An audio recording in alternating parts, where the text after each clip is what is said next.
اور ان کے ساتھ میرا وقت بیتا ہے۔ میں نے مہمان نوازی کا وہ انداز دیکھا ہے کہ وہ مہمان پہ نگاہیں گڑائے رکھتے تھے کہ کروٹ بدلتے ہی ان سے پوچھا جا سکے کہ ان کی ضرورت کیا ہے۔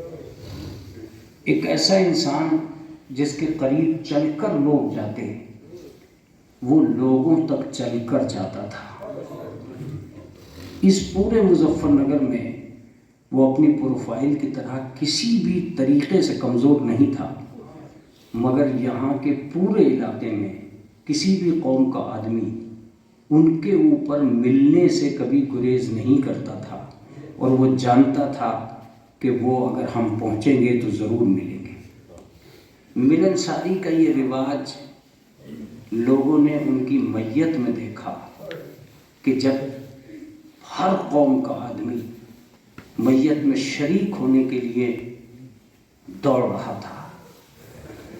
میں یہ ضرور کہوں گا کہ وہ اپنے آپ میں اس قدر ذہنی طور پر تیار انسان تھے کہ انہوں نے شاید سماج کے کسی بھی آدمی کو اپنی محتاجی کا مرثیہ سننے نہیں دیا، اور چند لمحوں میں آنکھیں بند کر لیں اور اس دنیا کو الوداع کہہ گئے۔ ایک ایسی شخصیت جو ہمارے علاقے کا فخر تھی، ہماری دنیا کا ناز تھی۔ شیعہ تو صرف اس لیے بیٹھے ہیں کہ وہ شیعہ نے حیدر کرار تھا، علاقہ صرف اس لیے آیا ہے کہ وہ ہر جگہ غم میں شریک تھا، لوگ اس لیے آ رہے ہیں کہ وہ سب کا ہمدرد تھا، مزدور اس لیے اس کی طرف بھاگ رہے ہیں کہ اس کی طرف اس کی نگاہیں اٹھی ہوئی تھیں، اور وہ ایک پورے سماج کے لیے ایک ذریعہ معاش بھی تھا۔ آج وہ سبھی لوگ آنسو بہا رہے ہیں جن کا تعلق اس آدمی سے تھا۔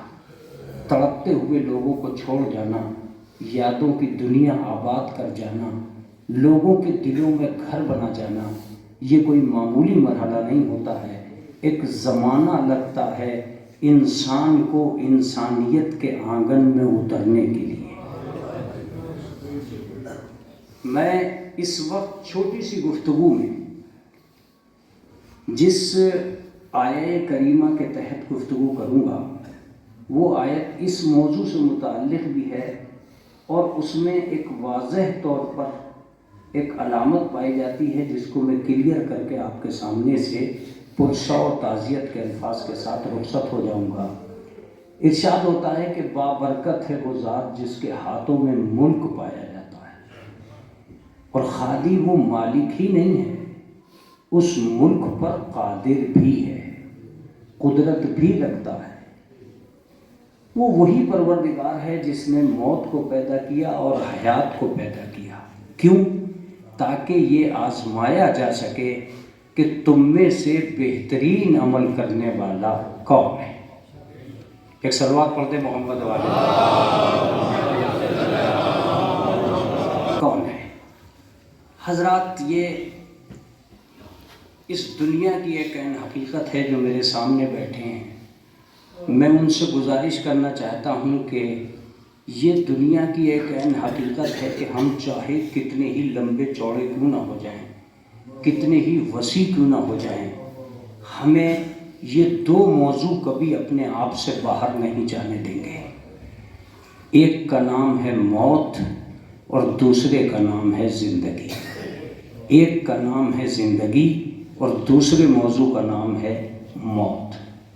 یہ بات میں کیوں کہہ رہا ہوں؟ یہ بات میں اس لیے کہہ رہا ہوں کہ ہم دولت میں لگے ہیں، شہرت میں لگے ہیں، عزت میں لگے ہیں، سرمایے میں لگے ہیں، ہماری زندگی بہت گنجلہ گزر رہی ہے، اس کے باوجود بھی کہیں نہ کہیں یہ دو ہی موضوع ہیں جو بار بار ہمارے سامنے آ کے کھڑے ہو جاتے ہیں۔ کبھی زندگی کا پیغام آتا ہے، کبھی موت کا نام آتا ہے۔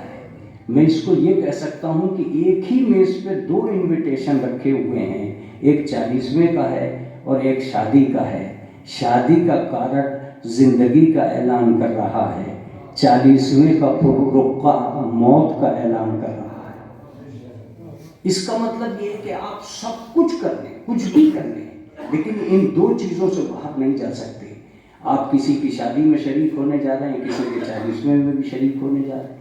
میں ایک لفظ کہوں تو کم نہیں ہوگا، بنتا ہوا مکان زندگی کا پتہ دیتا ہے اور بنتی ہوئی قبر موت کا پتہ دیتی ہے. توجہ دیتے رہیے گا.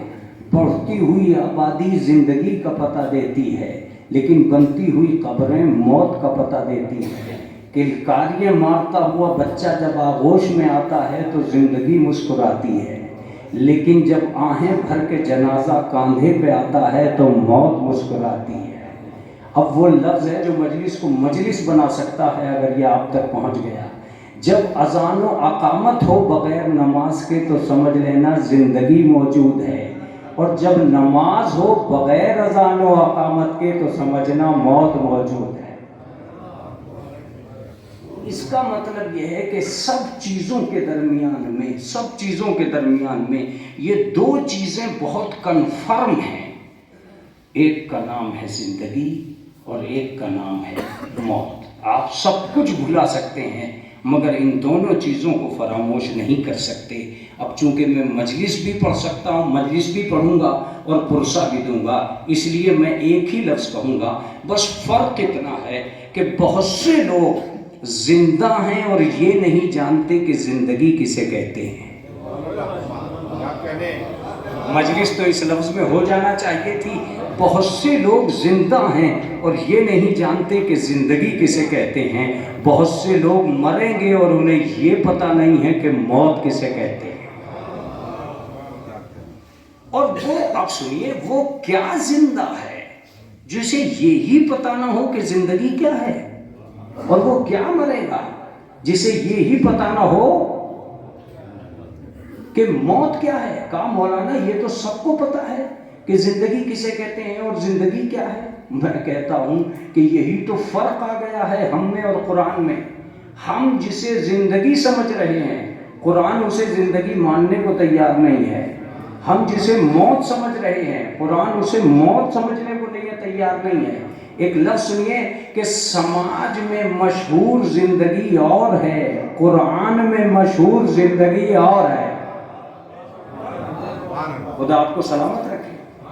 قرآن میں مشہور زندگی اور ہے، جسے ہم نے زندگی سمجھا ہے وہ اور ہے، جسے قرآن نے زندگی سمجھا ہے وہ اور ہے. اور شاید میں اس لیے یہ کہہ رہا ہوں تاکہ میرے سماج میں آج میرا پیغام پہنچے کہ سماج نے اب تک اس زندگی کو تسلیم ہی نہیں کیا جسے اللہ نے زمین پہ اتارا تھا.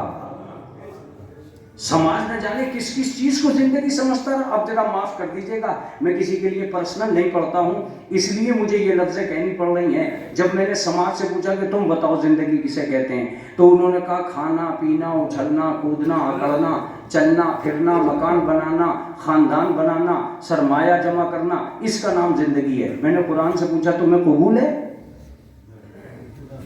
یہ زندگی، تمہیں قبول ہے؟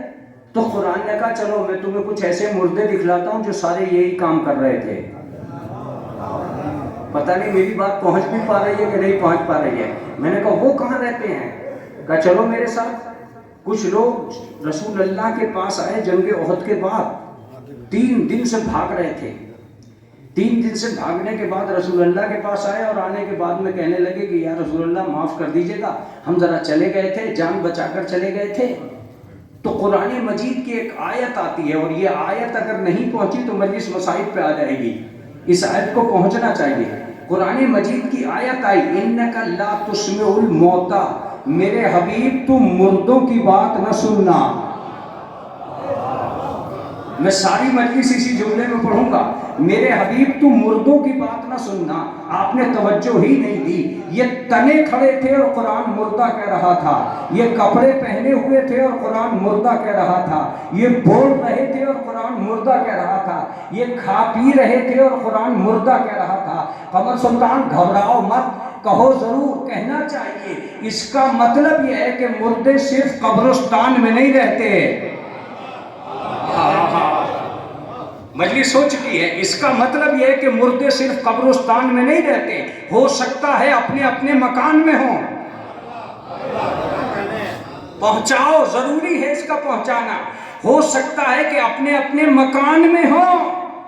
کیا کہنا چاہ رہے ہو؟ مکان میں کہیں مردے رہتے ہیں؟ میں یہی کہنا چاہ رہا ہوں اتنا نقصان قبرستان کے مردوں سے نہیں ہو رہا ہے جتنا بستی کے مردوں سے ہو رہا ہے.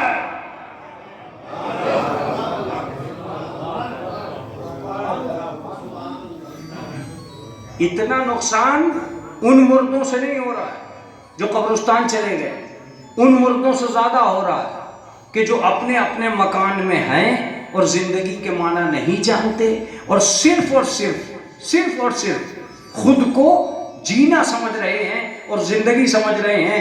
قرآن نے صاف انکار کر دیا کہ یہ لوگ زندہ نہیں ہیں. اب بھائی اگر آپ کے پاس کوئی ترکیب ہو تو مجھے بتا دیجیے گا کہ قرآن مجید نے ایسے لوگوں کو جو رسول کے اتنے پاس کھڑے تھے انہیں مردہ کہہ دیا، تو جو دور کھڑے ہیں، جب رسول کے زمانے کے لوگوں کے جینے کی کوئی گارنٹی نہیں ہے تو جو رسول کے بعد کے لوگ ہیں ان کے جینے کی کیا گارنٹی ہوگی؟ میں نے قرآن سے کہا کہ تمہارے پاس کوئی زندہ تصویر بھی ہے؟ چلو میں نے مان لیا کہ مردے یہ ہیں، زندہ کون ہے؟ کہا چلو میرے ساتھ، لا تحسبن الذین قتلوا فی سبیل اللہ امواتا، خبردار جو ہماری راہ میں کٹ گئے انہیں مردہ نہ کہنا. عزیزو جب مجلس جمع ہو کے آتی ہے تو وہ ایک لفظ کے اوپر مرکوز ہو کے رہ جاتی ہے. لفظ سنیے گا، جو کٹے پڑے تھے انہیں کہا انہیں مردہ نہ کہنا، اور جو تنے کھڑے تھے انہیں کہا یہ زندہ نہیں ہے. اس کا مطلب یہ ہے کہ قرآن کا زندہ اور ہے، سماج کا زندہ اور ہے. کیا لفظ آ گیا ہے حسین. قرآن کا زندہ اور ہے، سماج کا زندہ اور ہے. قرآن کا مردہ اور ہے، سماج کا مردہ اور ہے. اب میں لفظ ہی مکمل کر رہا ہوں اور شاید اس مجلس تک پہنچ جائے. خود کی نگاہوں میں زندہ ہونا اور ہے، خدا کی نگاہوں میں زندہ ہونا اور ہے.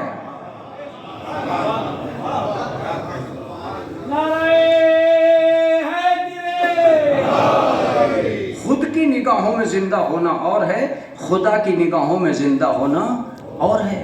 ہو سکتا ہے کہ ہم خود کی نگاہوں میں زندہ ہوں، خدا کی نگاہوں میں زندہ ہی نہ ہوں. اللہ نے تو انہیں زندہ کہہ دیا جو کٹے پڑے تھے. ایک بزرگ میرے پاس آئے، انہوں نے کہا یہ مجلس مت پڑھا کرو. میں نے کہا کیوں؟ کہا بہت سے جوان اعتراض کر رہے ہیں کہ اگر یہ مردے ہیں تو ان کے اوپر فاتحہ کیوں نہیں ہو رہی. میں نے کہا ہاں صاحب آپ یہ بھی صحیح کر رہے ہیں. دوسرے بزرگ ان کے برابر میں کھڑے تھے، ان کا کہنے دو مولانا تم پڑھے جاؤ. میں نے کہا کیوں؟ کہ انہیں جواب دے دو کہ ہر مردہ فاتحہ کے قابل نہیں ہوتا.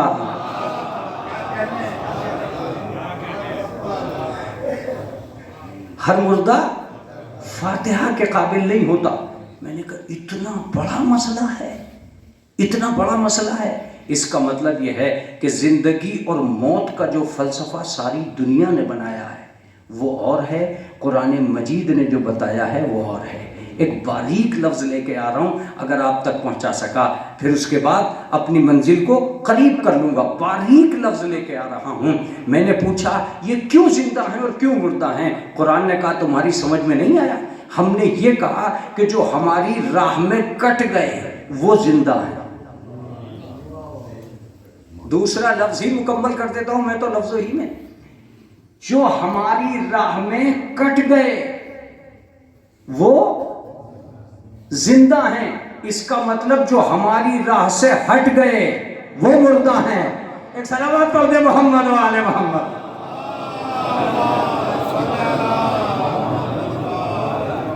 جو قبر کے ادھر ہے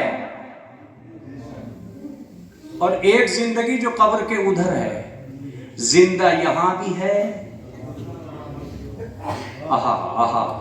میں ایک لفظ کہوں گا بھائی ممتاز کا سویم پڑھا، ایک لفظ ضرور کہوں گا، جسے تم دفنا کے آئے ہو وہ جسم ہے زندگی نہیں. جسے تم دفنا کے آئے ہو وہ جسم ہے زندگی نہیں. اگر زندگی کو دفنا کے آ جاتے تو سویم کرتے ہی نہیں. اگر زندگی کو دفنا کے آ جاتے تو سویم کرتے ہی نہیں. اگر زندگی کو دفنا دیتے تو تلقین پڑھتے ہی نہیں. بھائی جب مر گیا تو اب کس سے کہہ رہا؟ سن اور سمجھ، سن اور سمجھ کہنا اس بات کی دلیل ہے کہ قبر کے ادھر بھی زندہ ہے، قبر کے ادھر بھی زندہ ہے۔ قمر سلطان پڑھو، بہت اچھی مجلس ہو رہی ہے، اس میں کوئی شک نہیں ہے۔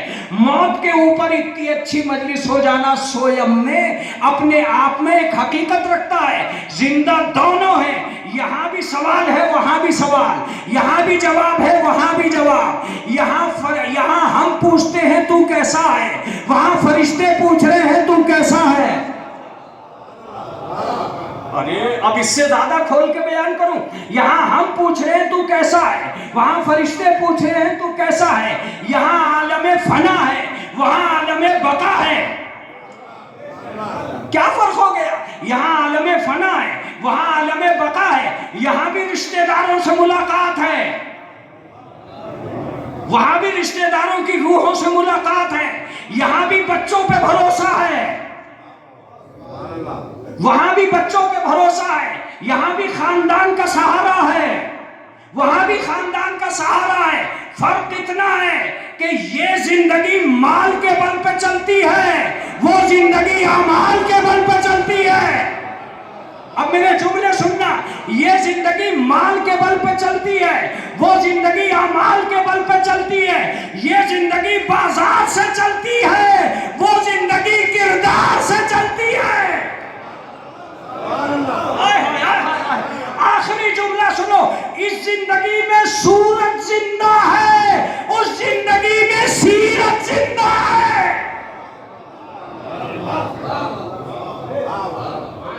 کیا فرق ہے؟ کیا فرق ہے اس میں؟ ایک زندگی آخر تک زندگی ہے، اب وہ فرشتوں کے ہاتھ میں ہے، اس کا مطلب زندہ وہاں بھی ہے۔ اور شیعوں کے سویم نے بتایا کہ وہ زندہ ہے۔ شیعہ جو سویم کر رہے ہیں وہ بتا رہے ہیں کہ ایک زندگی وہاں ہے۔ میں ایک لفظ بیچ میں ایک لفظ کہہ دوں حضرت علی بھائی، جب عمر سعد نے کہا مجھے ملک رہ ملے گا تو امام حسین نے کہا انتظار کر، کل ہم کسی کو کیا دیں گے۔ صبح کو حر آ گیا، جیسے ہی حر آیا امام حسین نے اٹھا کے کہا انت حر فی الدنیا والآخرہ، تو دنیا میں بھی آزاد ہے اور آخرت میں بھی آزاد ہے۔ میں تو مجلس پڑھ گیا، آپ دیکھتے رہ گئے۔ تو دنیا میں بھی آزاد ہے اور آخرت میں بھی آزاد ہے۔ میں نے کہا مولا دنیا کی بات کیجئے، آخرت کی کیوں بات کر رہے ہیں؟ کہ یزید صرف دنیا کی حکومت کا مالک ہے، ہم یہاں کے بھی مالک ہیں۔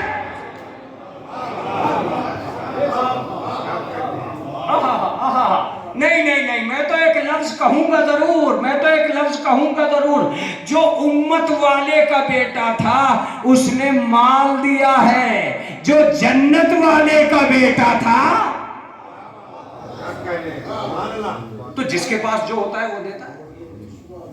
ہم تو اپنے سویم کو بھی روکے کھڑے تھے، ہم میں کوئی طاقت نہیں تھی کہ قبر کے ادھر جا کے اپنے باپ کو ایک چیز بھی دے سکے۔ امام حسین کی آواز آئی تم مجبور مت ہو، میں بیچ میں کھڑا ہوں، تم مجھے دے دو میں انہیں دے دوں گا، تم مجھے دے دو میں انہیں دے دوں گا۔ میں نے کہا مولا کیسے؟ کہا میں یہاں کا بھی مالک ہوں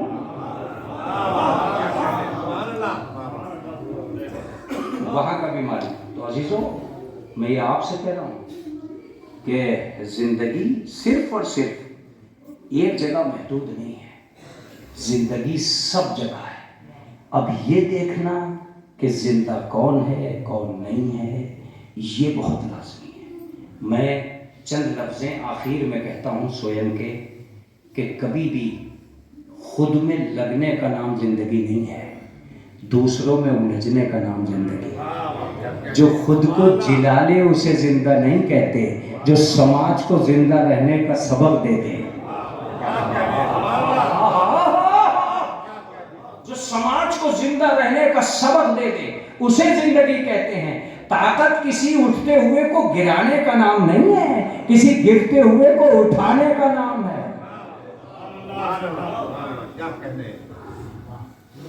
یہ زندگی ہے وہ موت ہے۔ میں نے تو کہا تھا کہ چلو ایک کام کرتے ہیں، ایک درخواست لگاتے ہیں اللہ کی بارگاہ میں کہ سب کو موت دینا، ہمیں مت دے. اللہ نے کہا قبول ہے، میں تھوڑی مارتا ہوں تمہیں. تو میں نے کہا پھر مار کون رہا؟ کہا ملک الموت. ہم نے ملک الموت سے کہا چلو فرینڈ ریکویسٹ پہ سارے کام چل رہے ہیں. ملک الموت سے ہی کہہ دے رہے کہ تو ہمیں مت لے جانا، سب کو لے جانا، کچھ دن تک تو مزے کر لیں. ملک الموت نے کہا بات تمہاری ٹھیک ہے، لیکن میں تو کسی کو چھوڑتا ہی نہیں. میں باپ کے سامنے بیٹے کو لے جاتا ہوں، بیٹے کے سامنے باپ کو لے جاتا ہوں، میں تخت پہ بیٹھے ہوئے بادشاہ کو لے جاتا ہوں، میں کرسی پہ بیٹھے ہوئے ماسٹر کا دم گھوٹ دیتا ہوں. میری تو نگاہ ریس سے کوئی بچا ہی نہیں ہے. تو میں نے کہا تم سب کے دروازوں پہ جانا، بس ہمارے دروازے پہ مت آنا. کا کوئی دروازہ ایسا بنا ہی نہیں ہے جو مجھے روک دے. یہ مجلس والوں میں مجلس ہو رہی ہے. تو میں نے اس سے کہا کہ تیرا بھی غرور ہمیشہ نہیں چلے گا، کوئی دروازہ تو ہوگا جو تجھے بھی روک دے. مجلس تو ہو گئی ہے، کوئی دروازہ تو ہوگا جو تجھے بھی روک دے. کہ ایسا کوئی دروازہ نہیں بنا. میں نے کہا ہم بھی تیرے ساتھ چل رہے ہیں، کسی کا غرور ہمیشہ نہیں چلتا. ایک دن اسی ملک الموت کو ایک دروازے پہ میں نے کانپتے لرزتے دیکھا. اگر تم تک نہیں پہنچا یہ دروازہ تو مجھے تعجب ہے. میں نے کہا تم تو کہہ رہے تھے کہ میں کسی دروازے پہ رکتا ہی نہیں، تم فاطمہ کے دروازے پہ کیوں رک گئے؟ ارے بیدار ہیں آپ، تم فاطمہ کے دروازے پہ کیوں رک گئے؟ جواب آیا سن، ارے میں تو ملک الموت ہوں، یہ تو ملکہ حیات ہے.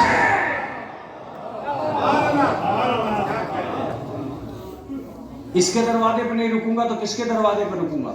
میں نے کہا تو سن، اتنی دیر سے جو ہم تجھ سے بھیک مانگ رہے ہیں زندگی کی، پھر ان سے کیوں نہ مانگے؟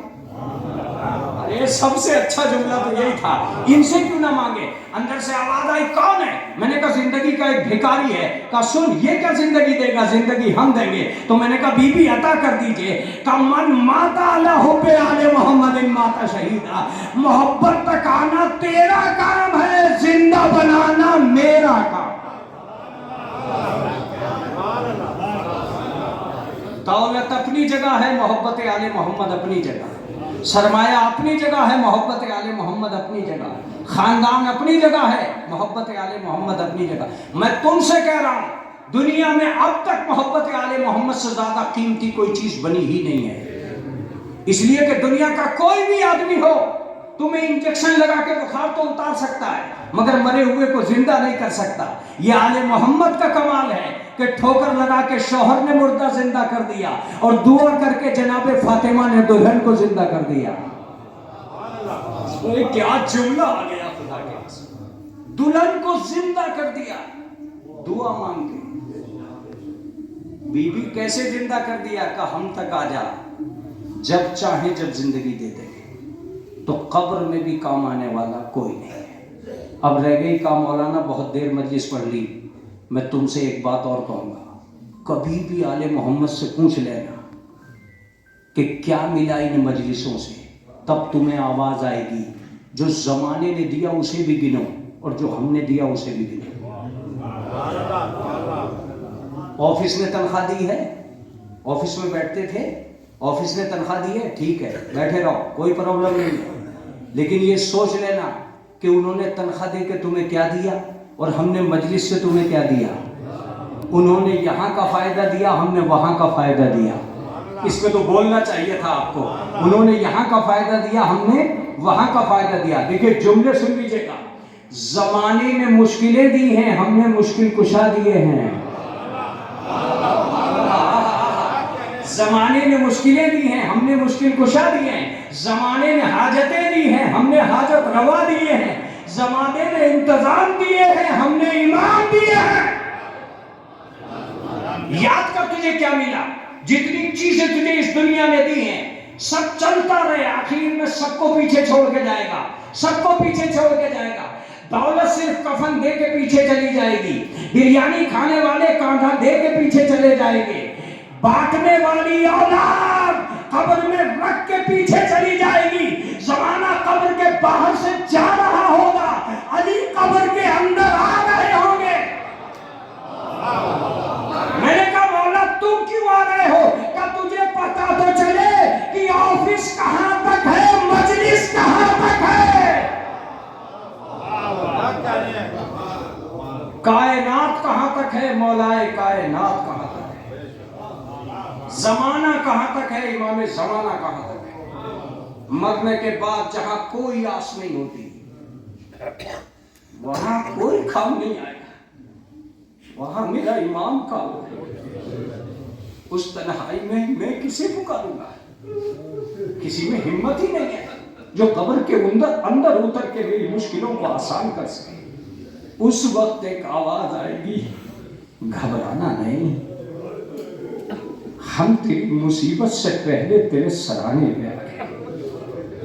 سوال ہوگا من ربوں کا، جواب آئے گا اللہ جل جلالہ۔ سوال ہوگا من کتابوں کا، جواب آئے گا قرآن ہماری کتاب ہے۔ سوال ہوگا تیرا دین کیا ہے، جواب آئے گا اسلام۔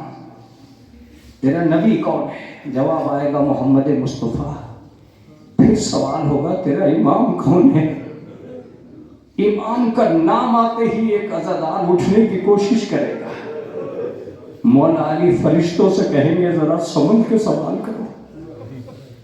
ایک مرتبہ وہ نام لے گا، میرا پہلا مولا علی ہے، پہلا امام علی ہے، دوسرا امام حسن ہے، تیسرا امام کا نام لیتے ہی رو پڑے گا۔ جیسے ہی آنکھوں میں آنسو آئیں گے، مولا علی فرشتوں سے کہیں گے دیکھتے نہیں ہو میرے حسین کا عزادار۔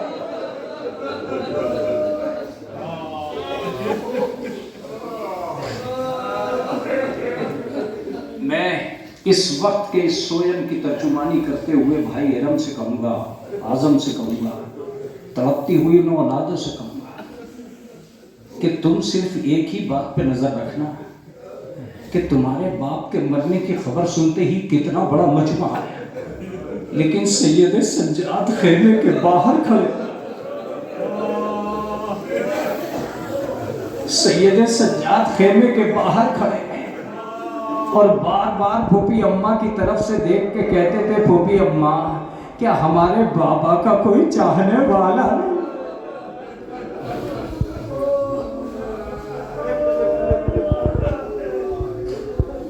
مجھے بھائی توقیر نے بتایا کہ میت کے قریب پہنچ گیا تھا میں، اور ان کے بیٹوں کو سنبھالنا بھاری ہو رہا تھا، ان کے بچوں کو سنبھالنا بھاری ہو رہا تھا۔ میت کسی طرح گاؤں پہنچی، پھر اس کے بعد پتہ نہیں چلا کفن کس نے دیا، غسل کس نے کیا، جنازہ کیسے اٹھا، کیسے قبرستان میں پہنچ گیا۔ بہت سے علماء کا مجمع تھا جو قبرستان کے اندر موجود تھا۔ میں جو کچھ پڑھنا تھا پڑھ چکا۔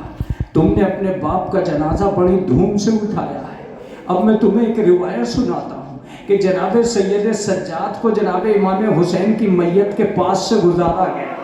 جناب سید سجاد نے اپنے بابا کو دیکھا اور رنگ پیلا پڑ گیا۔ جناب زینب نے کہا بھتیجے کیا ہمیں چھوڑ کے چلے جاؤ گے؟ کہا پھوپھی اماں ارے وہ بیٹا کیا کرے جس کا باپ بے غسل و کفن میدان میں پڑا۔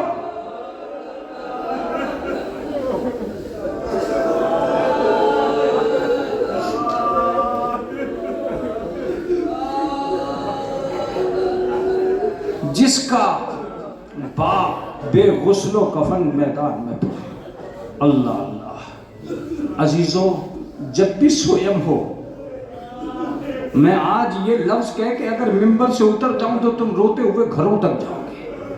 ہر آدمی کی تمنا ہوتی ہے کہ مرنے کے بعد سوئم بہت اچھا ہو جائے۔ یہ تمنا جناب زینب کی بھی تھی۔ میں نے کہا تھا کہ روتے ہوئے گھروں تک چلے جاؤ، یہ تمنا جناب زینب کی بھی تھی۔ وہ 12 محرم تھی جب جناب زینب کے بازوؤں میں رسن آئی۔ بس ایک مرتبہ جناب زینب سوار ہوتے ہوئے کہتی ہے کہ بھیا آج تیرے سوئم کا دن ہے۔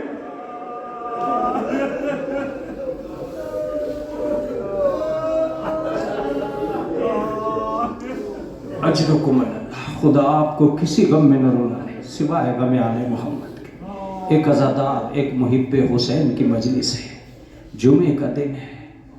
میں آپ کو ایک ایسے عزادار کی طرف لے کے چلتا ہوں جو حسین کے بہت قریب میں تھے، بہت قریب میں تھے۔ ظہر کا وقت آ گیا، جناب سعید نے کہا مولا یہ اول وقت نماز ظہر ہے. کہا ہاں سعید خدا تجھے نماز گزاروں میں قرار دے، خدا تجھے نماز گزاروں میں قرار دے. اور یہ کہہ کے ایک مرتبہ امام حسین وضو کرنے کے لیے کھڑے ہو گئے. میں شیعوں سے کہتا ہوں کہ کبھی بھی واقعے پہ مت رویا کرو، کیفیت پہ رویا کرو کہ کیفیت کیا ہے. امام فرماتے ہیں کہ ہمارے اجداد کو تڑپا تڑپا کے مارا گیا ہے. عزیزوں میں کیفیت پہ رلانے والا ہوں. جب امام تیمم کرنے لگے تو سارے اصحاب منہ پھیر کے رونے لگے. ایک مرتبہ ایک صحابی نے پوچھا کہ آخر کیا ہو گیا ہے جو اتنا گریہ ہو رہا ہے؟ کہا دیکھتے نہیں ہو ساقی کوثر کا لال تیمم کر رہا.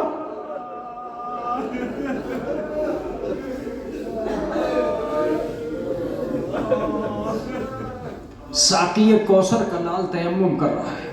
جناب سعید اور جناب زہیر آگے بڑھے اور آگے بڑھنے کے بعد میں کہا مولا اگر ایک بھی تیر آپ کی پیشانی پہ لگا تو ہم محشر میں خود کو رسول اللہ کو منہ دکھانے کے قابل نہیں رہیں گے. اجازت دیجئے کہ ہم آپ سے آگے کھڑے ہو جائیں.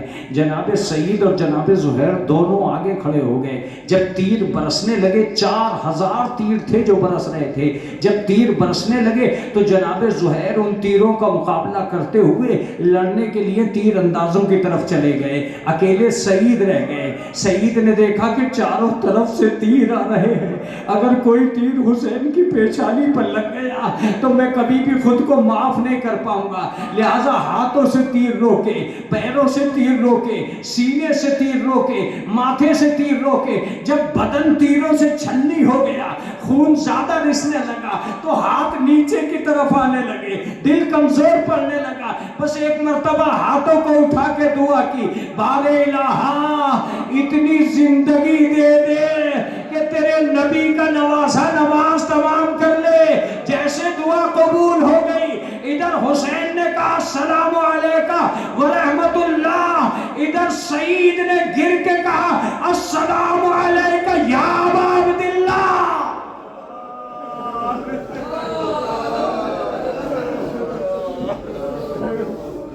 بس عزیزو گریہ کریں، چند لمحے اور رہ گئے ہیں. ادھر زمین پہ گر کے کہا جناب امام حسین اٹھے، سعید کے سر کو اپنے زانوں پہ رکھا، جلدی جلدی تیروں کو نکالا، ماتھے پہ ماتھا رکھ کے کہا سعید تو جیسے وفادار کہاں ملیں گے؟ کہا مولا تھوڑی سی پیاس لگی ہے، بس اتنا کہنا تھا کہ حسین کے آنسو رخسار پہ ٹپکے. سعید نے ہاتھوں کو جوڑ کے کہا مولا آپ تو مجھ سے بھی زیادہ پیاسے ہیں، قریب کوثر سے سیراب کرے گا. اتنا کہنا تھا کہ سعید نے پیروں کو سگیڑا. سعید کیا ہو رہا ہے؟ کہا مولا ارے کوئی نورانی ہستی ہے جو جام لیے کھڑی ہے. کہا سعید سلام کرو میرا نانا رسول اللہ. راوی لکھتا ہے کہ سعید نے پھر پیر سگیڑے. کہا سعید کیا ہو رہا ہے؟ کہا ان کے برابر میں کوئی اور ہے. کہا میرا بابا علی. کہا ان کے برابر میں کوئی اور ہے. کہا میرا بھیا حسن. کہا مولا ان کے برابر میں کوئی نقاب پوش ہے. کہا سعید آنکھیں بند کر لے، میری ماں فاطمہ تیری پیشوائی کو آئی ہے. اے سعید تو ان قریب جنت میں سیراب ہونے والا.